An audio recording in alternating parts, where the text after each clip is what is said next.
warahmatullah. Sayyidi, when we sacrifice our bad character, does our nafs and shaitan retaliate against us in the form of people, work, family, friends, for example? Yes, all of the above.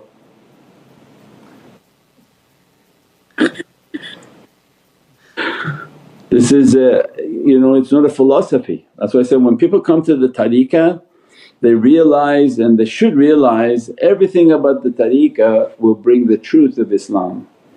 So when we say there's a devil, as soon as you meditate you will know there is a devil. Everything becomes true to you because this is called yaqeen and certainty.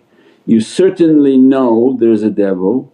You meditate a little bit more, then you're definitely going to know if there's a devil then there's definitely the creator, and there's definitely angels and positive energies because I'm feeling all of the negative energies like law of opposites. So this is your first opening, is when you know and you become certain that negativity is very real. You go somewhere you get sick, you go somewhere you feel horrific energies. Because the overwhelming tide on this earth is negative, so how are you going to feel the positive? First you have to go through all of these negative feelings and see, oh as soon as I want to do something good my energy is agitating these other energies, and then they come and they begin to try to agitate back and you didn't say anything. It's just your mere presence and the light that illuminates from the heart and soul of an individual can agitate people whom they have lots of negativity in them. So this becomes again the sign of struggle. That's why you keep your wudu, you keep your practices, keep your taweez, put the taweez in your car, put the taweez in your home. Your battle's real. Without it and with people who don't have all of this, it's like they're fighting in the shorts. It's like, this how you're going to go into your battlefield? What is this? You don't even look like you're prepared. That's why when you see somebody who's like supposedly teaching and you see them all over YouTube and they have no head cover and they say, oh it's not a sharia, it's not mandatory, this sunnah this, they quote this, they quote that. I said, put all of that aside. I can tell you from energy, if your head's not covered that demon is eating your head and your ears and your face. He wouldn't let you talk. Just somebody trained in energy knows that these sunnahs of Prophet is not something a conversation piece or fashion. One day they're in turban, one day has kuf, one day has nothing on his head. And speaking and teaching. So from energy shaykh looks and said, you can't do that. And if you are doing that there's creatures are eating your head as you're talking. Because you turn a light bulb on without any protection, what happens? Everything will be attacked. Then you go somewhere and the person is smoking, you say, no, I can still recite this for you, do like this for you. No, you can't. Because once you bring that energy into your body, we know from energy you're under full attack inside your body. Anything coming out is going to be contaminated with that attack and with all of that negativity. So that's why the knowledges of awliya doesn't compatible with the knowledge of external possible knowers or alims or teachers or imams, because we don't know the degree of their level of knowledge, but they find conflict. One is that you can read something and say, Prophet did this, sometimes did this, sometimes did that. But the knowledge of awliya is that you're not Prophet and without your head covered you are being eaten by energies, very negative energies. And if you don't keep your wudu at all times, especially right before you talk and teach, you are being eaten by energies. Some people and some even scholars think their wudu is only for salah. They give and talk, the prayer time comes, they go make wudu. So what were they doing at that time? They were teaching. So the concept in what the people of external knowledge and internal knowledge is, may have a great conflict. They say, no, no, that's not haram. Some people are arguing that the smoking and second-hand smoke is not haram.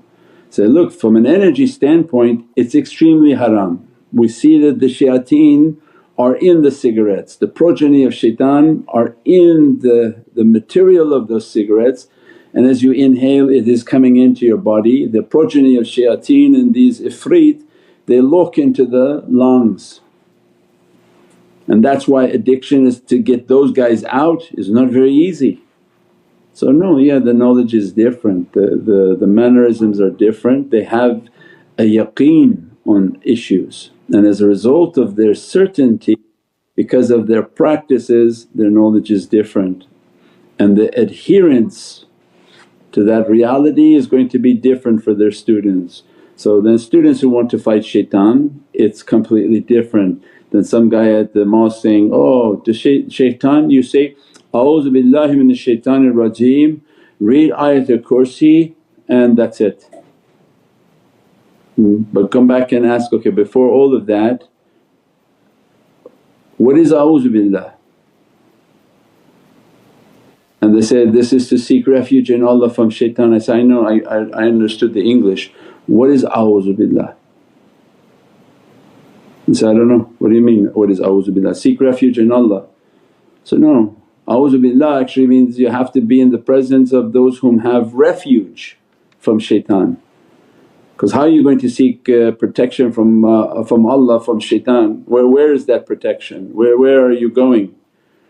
Means then you have to go to where Prophet Prophet is the protection from shaitan.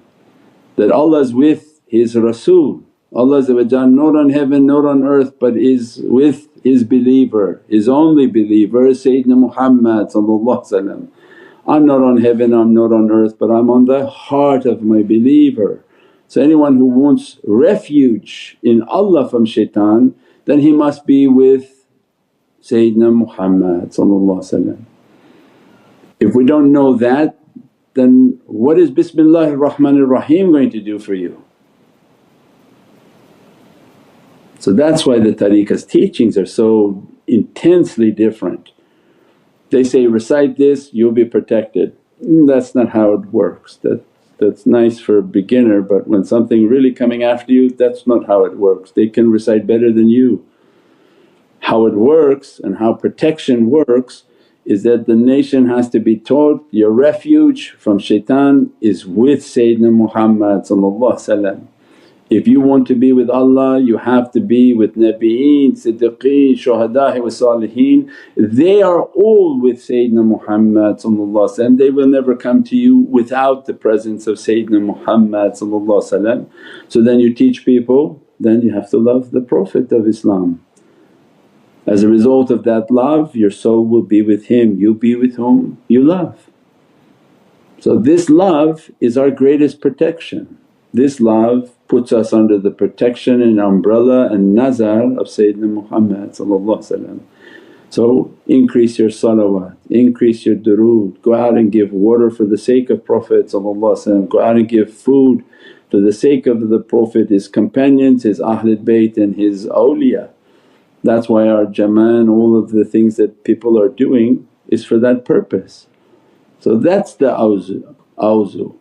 When that servant has that love and that protection and that presence with Prophet Bismillahir Rahmanir Rahim is like a key that opens every door, every reality, because even Bismillahir Rahmanir Rahim, its 19 letters are all related to Prophet and his holy family.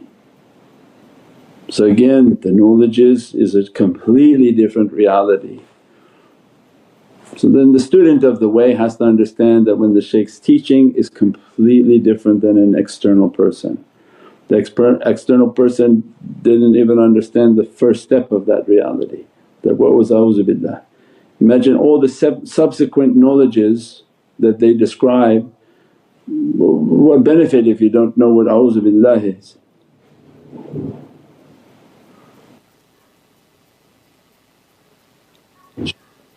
InshaAllah. As-salamu alaykum Sayyidi. Wa alaykum as-salam wa rahmatullah.